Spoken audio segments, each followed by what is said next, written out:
J'aime bien ce bureau. Il a l'écran rétractable, la vue sur le jardin, tout mon petit matériel à côté, mais il y a un problème. Il est dans le salon et j'ai des enfants, ce qui veut dire que le soir et pendant les vacances scolaires, c'est pas du tout un bon endroit pour travailler. C'est pour ça que j'ai un petit bureau secondaire dans la chambre, mais il est toujours en bordel. Mais t'avais laissé la place libre. Tu sais bien que quand c'est vide, je pose des choses. En plus de ça, quand il est vers le mur, c'est trop loin pour travailler confortablement, mais quand il est tiré vers le lit, il bloque le passage. Ça fait des années que je cherche une solution. Des bureaux pliants, des bureaux rétractables, je n'ai jamais trouvé quelque chose qui convienne. Mais le jour où je suis tombé sur cette vidéo, je me suis dit qu'il y avait une vraie solution pour créer un bureau anti-désordre. C'est quoi un bureau anti-désordre? C'est ça, en plus grand avec quelques améliorations. Est-ce que le fait de relever une partie du bureau empêche vraiment les gens de mettre du bazar? Oui, mais à une condition. Je vous expliquerai ça un peu plus tard, ça vous semblera parfaitement clair. Comment est-ce que ce truc peut devenir un bureau? Je vous montre tout de suite. La première étape consiste évidemment à prendre des dimensions plus grandes en définissant une largeur et deux profondeurs. La largeur sera de 1 mètre parce que c'est précisément l'espace disponible entre ma porte de placard et le valet de chambre qui porte les vêtements de l'autre côté. La profondeur du bureau replié sera de 46,5 cm parce que c'est ce qui me permet de passer sans encombre devant le bureau. Et la profondeur du bureau déplié sera de 74 cm parce que ça place le bureau précisément dans la bonne position pour travailler depuis le lit. Et on obtient ça. Bah c'est trop facile. Il te faut juste 2 triangles pour faire les côtés et un rectangle pour le plateau. Après tu coupes tout en deux et les pièces se replient les unes sur les autres. Regardez, il suffit de faire ça, hop, et voilà. Franchement, pas de quoi se prendre la tête. Tu oublies que le bois ça ne se coupe pas avec des ciseaux mais avec une lame de scie qui a une certaine épaisseur. Quand on coupe, on va donc enlever 2 à 3 mm de matière et les morceaux restants ne seront plus alignés. Alors il faut dimensionner les pièces séparément. 2 petits triangles, 2 trapèzes pour les prolonger et 2 plateaux rectangulaires. Ok, mais je pense qu'il manque quelque chose. Ah ouais? Quoi? Bah des rangements. Alors là, je suis bien d'accord avec toi. Tout comme j'ai ajouté une tablette roulante sous le bureau du salon, je veux avoir une tablette de rangement sous ce bureau. On va la mettre 14 cm en dessous pour avoir un espace de rangement suffisant et un peu en retrait pour ne pas gêner les jambes. Ce qui signifie que notre triangle va plutôt se retrouver comme ça. Maintenant qu'on a les plans, il nous manque juste le matériel. Alors là, j'ai procédé un peu par défaut. D'abord, le médium et l'OSB ont un aspect qui va pas du tout coller avec l'esthétique de la pièce, donc je les élimine tout de suite. Le mélaminé pourrait convenir, mais comme j'ai beaucoup de découpes à faire, il faudra que je fasse beaucoup de plaquage de champ ensuite. Ça me rajouterait inutilement du travail. Le bois brut serait encore plus chouette, mais je suis pas équipé pour faire le corroyage. On va donc partir sur un lamellé collé en hêtre.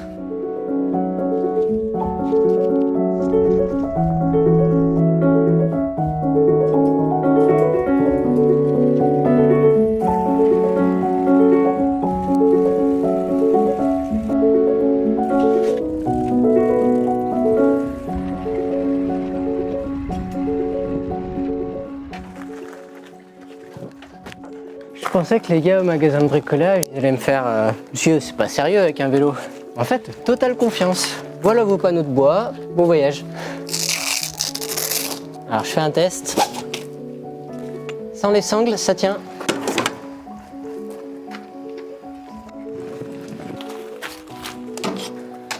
Et sans les serre-joints, ça tient aussi. Alors les deux ensemble, je valide à 100%.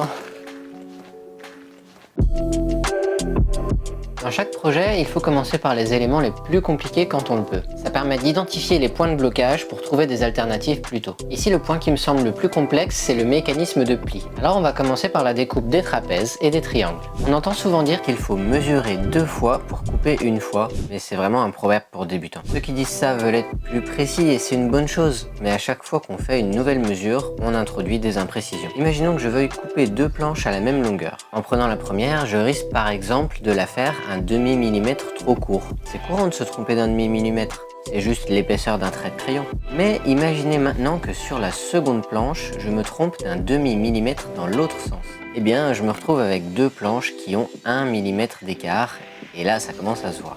La solution, alors, c'est d'appliquer la stratégie inverse. Mesurer une fois pour couper 2 fois. J'étais obligé de faire des mesures pour découper ma première pièce. Mais maintenant que je l'ai, je peux l'utiliser comme repère pour définir les dimensions exactes de la seconde. Vous noterez que je ne recopie pas les dimensions avec un crayon, mais avec un tranchet. Petit inconvénient, le trait est tellement fin qu'on ne le voit pas toujours à la caméra.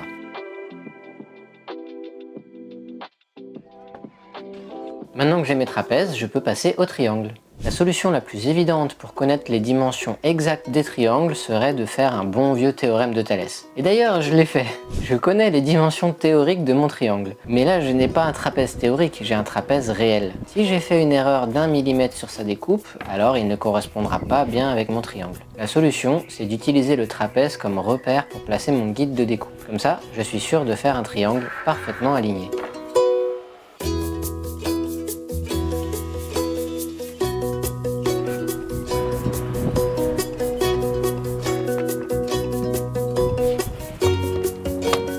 Pour finir, j'ai utilisé la même méthode pour le dernier petit triangle. Et c'est là que la pluie a commencé à se ramener. Je devais vite passer à l'intérieur pour la phase suivante.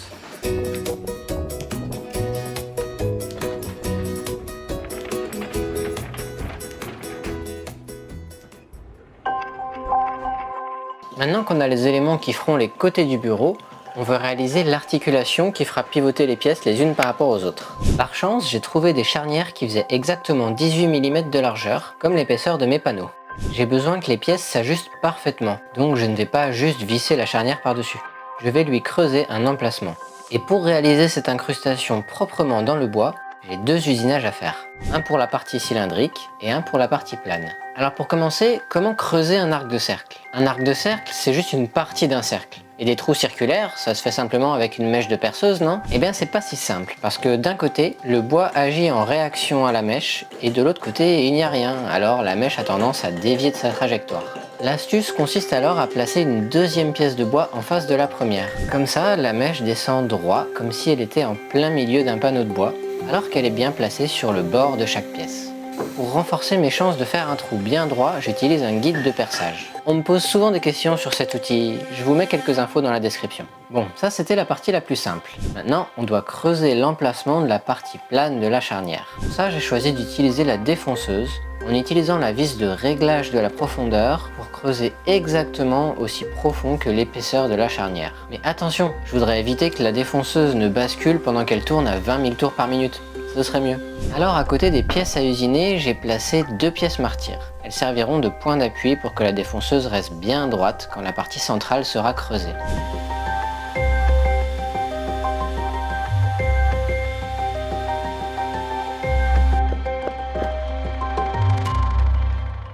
Avec cette méthode, j'ai obtenu un résultat correct, mais avec un petit problème. En voulant aller jusqu'au bout de la zone grise, je suis allé un peu trop loin. Mais à part ça, la charnière rentre bien. Pour le deuxième usinage, j'ai décidé de faire deux changements. Le premier est un changement visuel. J'ai remplacé mon crayon à papier par un marqueur noir pour voir encore mieux la zone à usiner, et j'ai enlevé le capot de la défonceuse pour que vous puissiez mieux profiter des images. Même si ça m'a obligé à fixer mon aspiration autrement et à mieux me protéger de la poussière. Ensuite, le deuxième changement, c'était d'arrêter la défonceuse avant d'arriver au bout de la zone noire pour finir proprement au ciseau à bois. Malgré le fait que j'ai utilisé un ciseau à bois émoussé, le résultat a été beaucoup plus précis.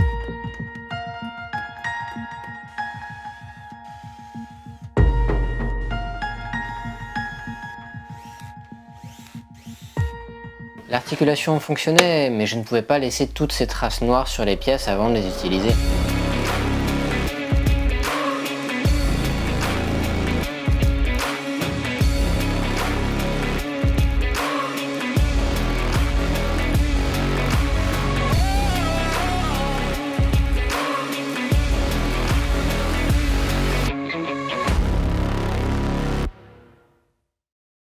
Je pensais avoir terminé avec cette partie, mais il restait un problème. Il se trouve que la pointe des triangles sera à l'extrémité du bureau, pile poil à hauteur de...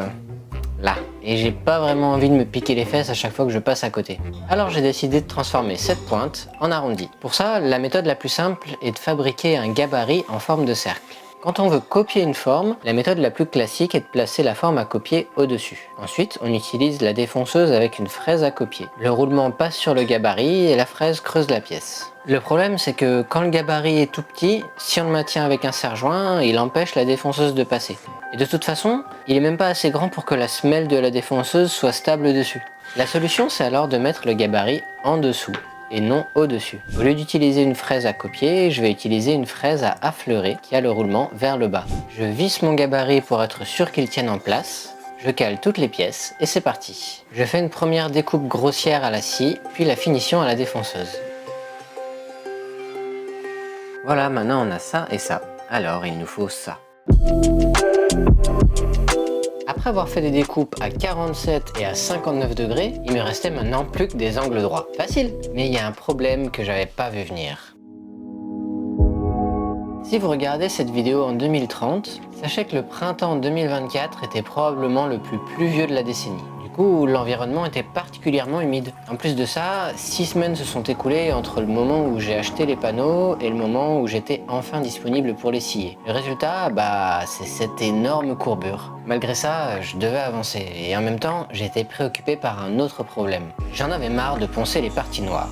Alors j'ai décidé de changer de méthode. Le problème, c'est que je faisais mes découpes comme si j'avais un bois tendre, alors que le hêtre est un bois dur. Le premier changement pour éviter les brûlures a été de réduire la vitesse de rotation de la lame. Ensuite, pour que la scie puisse passer plus vite, j'ai réduit la profondeur de passage de la lame pour pouvoir faire la découpe en 3 fois. Alors pour les traces noires, c'était pas encore parfait, mais il y a du progrès. Ensuite, je devais découper le plateau principal à la bonne profondeur. Pour ça, pas question de mesurer. J'ai utilisé la même méthode que précédemment pour reporter précisément la longueur des pièces à copier. Une nouvelle fois, j'ai fait la découpe en 3 passes, et au niveau de la brûlure, on arrive à quelque chose de vraiment correct.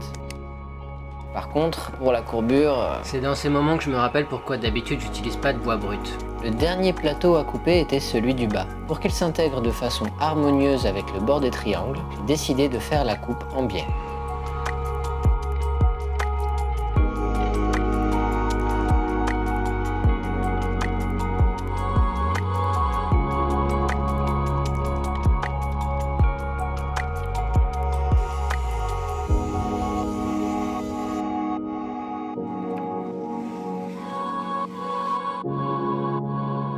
Voilà, maintenant qu'on a tout ça, il nous reste à en faire ça.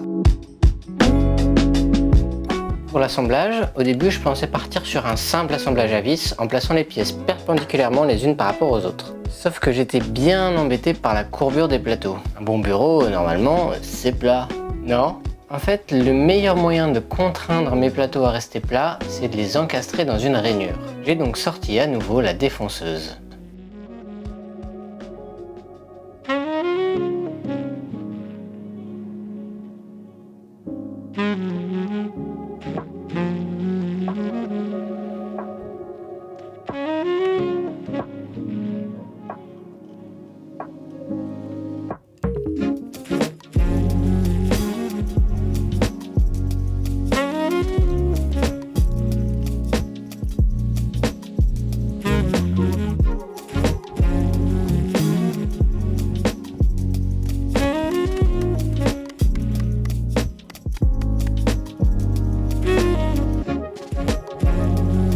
C'est au moment de tout assembler que les vrais problèmes ont commencé. Les planches étaient tellement courbées que j'arrivais pas à les faire rentrer dans les rainures. Et là, il faut que je vous parle de quelque chose que j'ai pas filmé parce que j'étais un peu en stress. Je me demandais si j'allais pas devoir tout recommencer à zéro. Alors j'ai cherché comment on fait pour redresser une planche et je suis tombé sur un wiki qui donne quelques méthodes. Une qui consiste à utiliser un fer à repasser et une qui consiste à laisser la planche au soleil. Alors j'ai testé. Oui, parce que entre 2 jours de pluie, il y avait quand même un peu de soleil au printemps 2024. J'ai testé mais j'y croyais à moitié. Surtout que la méthode parlait d'exposer la planche au soleil 2 à 4 jours quand même. Mais j'avais pas le choix. Et à ma grande surprise, il a suffi de 3 heures pour que ça marche bien. Même trop bien en fait. Là par exemple, j'avais une planche qui avait une grosse courbure dans ce sens. Et non seulement la courbure a disparu sur les 3/4 de la longueur, mais en plus elle s'est inversée à droite. Alors pourquoi sur le côté droit? Eh bien, dans le processus, on est censé humidifier très légèrement la planche.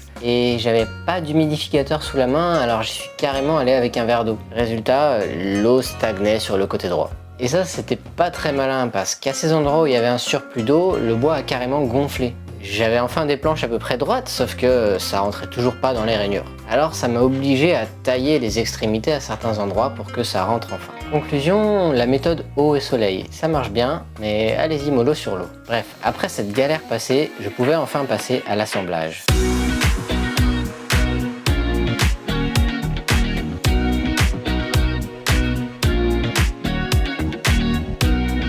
J'ai évidemment utilisé des vis à filetage partiel pour que les deux pièces de bois se rapprochent l'une de l'autre pendant le serrage.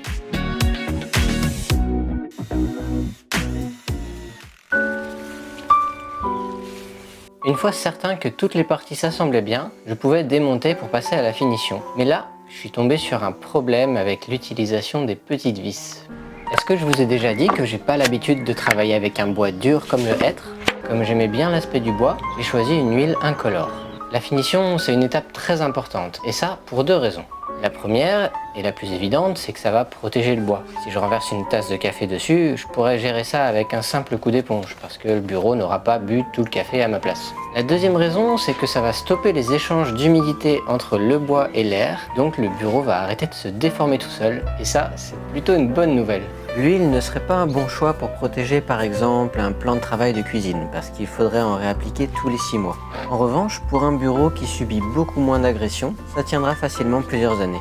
Et pendant ce temps, la pluie est venue à nouveau mettre son grain de sel. Heureusement, ça n'a pas duré, mais elle a ramené quelques copains.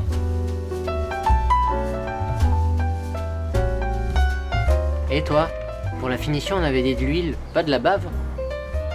Une fois la finition sèche, je pouvais réassembler mon puzzle et enfin passer à l'installation.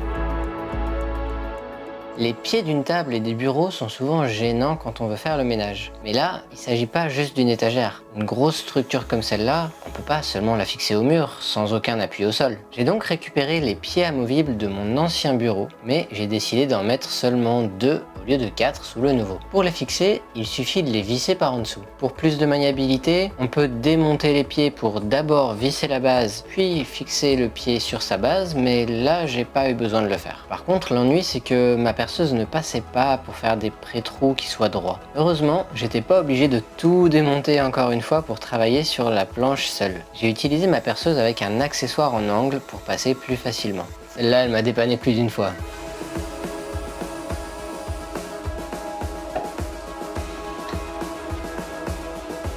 Pour la fixation au mur, j'aurais pu utiliser des équerres, mais j'aime bien l'idée de pouvoir détacher mon bureau du mur sans rien avoir à dévisser. J'ai donc créé une fixation inspirée des French Cleats. C'est un système de fixation que j'utilise pour mes outils et aussi pour quelques éléments dans la maison. Il repose sur l'utilisation de 2 pièces de bois avec une découpe en biais. L'important pour réussir ce genre de découpe, c'est de bien placer les serre-joints sur la partie qui ne sera pas coupée. Sinon, on risque de serrer la lame de scie et de la bloquer pendant la coupe.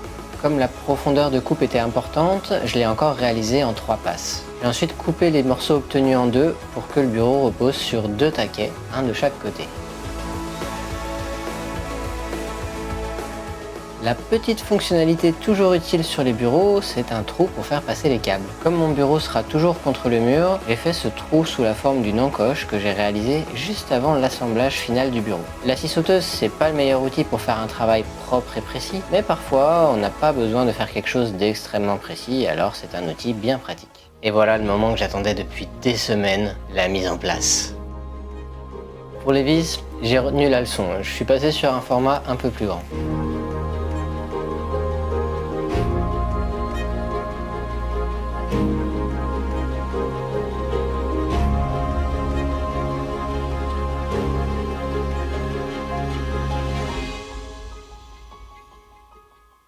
Et voilà, ça fait maintenant 2 semaines que le bureau est installé dans la chambre et je dois dire qu'il remplit bien sa fonction. À l'arrière, on a de l'espace de stockage pour nos documents et à l'avant, j'ai toujours la place pour travailler. Et surtout, l'espace entre les 2 plateaux est suffisamment haut pour y faire tenir les objets importants. Mais le bureau a encore quelques points faibles que je dois corriger, alors j'ai prévu quelques améliorations. 4 améliorations. Le premier problème, c'est que la partie mobile tient uniquement avec les charnières et donc avec les toutes petites vis sur lesquelles il faut mieux pas trop compter. Surtout quand la partie pivotante est baissée, tout son poids repose uniquement sur les charnières. Il y a plusieurs techniques pour gérer ça, mais la première que je vais utiliser consiste à rajouter des charnières. Vous vous dites probablement qu'il n'y a pas la place de mettre d'autres charnières. Alors dans le creux de l'articulation, c'est vrai, mais à côté de celle-ci, il reste une place. Alors je vais utiliser cet objet qu'on appelle une charnière tournante ou aussi un pivot d'armoire parce qu'il permet de faire un mécanisme d'ouverture d'une porte qui pivote sur elle-même.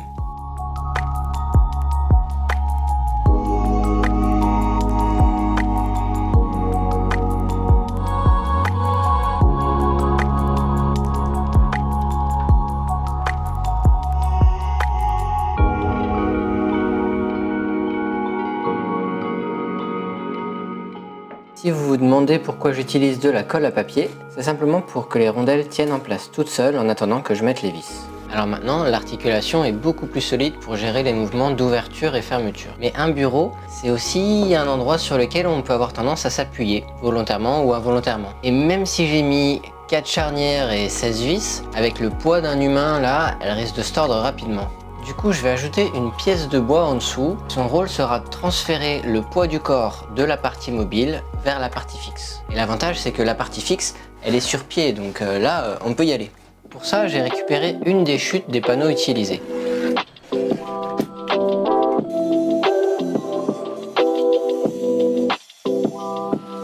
Bon bah on est à la fin du projet, mais je sais faire des découpes propres. Comme la pièce va dépasser du bureau quand il est replié, je la découpe en arrondi. Je veux éviter de placer un angle droit sur une zone de passage. La meilleure technique pour faire un arrondi propre est d'utiliser la défonceuse comme un compas.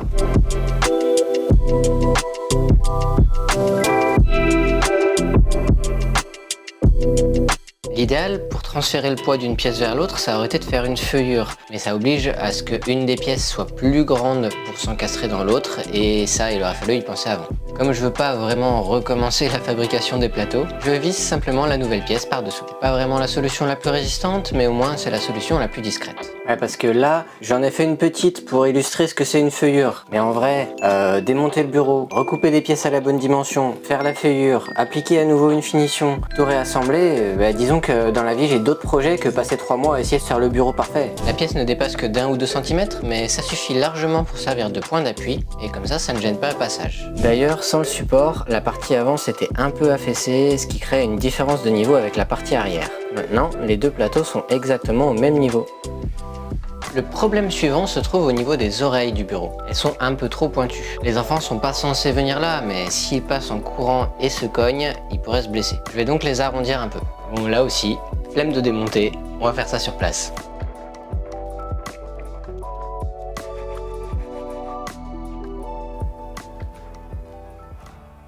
La dernière amélioration que j'aimerais faire, c'est de reboucher les trous des vis. Traditionnellement, il y a 2 méthodes pour gérer ça. On peut utiliser un mélange de sciure et de colle, ou quand les trous sont bien circulaires, on peut coller un tourillon à l'intérieur, puis couper ce qui dépasse avec une scie japonaise. Mais j'aimerais que le bureau reste démontable, alors on oublie la colle. Ça sert à rien qu'il soit démontable si t'as toujours la flemme de démonter. Tais-toi. Je vais reprendre l'idée des tourillons, mais au lieu de les découper sur le bureau, je vais les découper en avance, en prenant soin de les couper plus petits que l'espace à reboucher. Et pour les caler en place tout en les gardant amovibles, je vais simplement utiliser de la pâte à fixe à la place de la colle. Comme ça, si besoin, c'est facile à retirer avec un simple clou.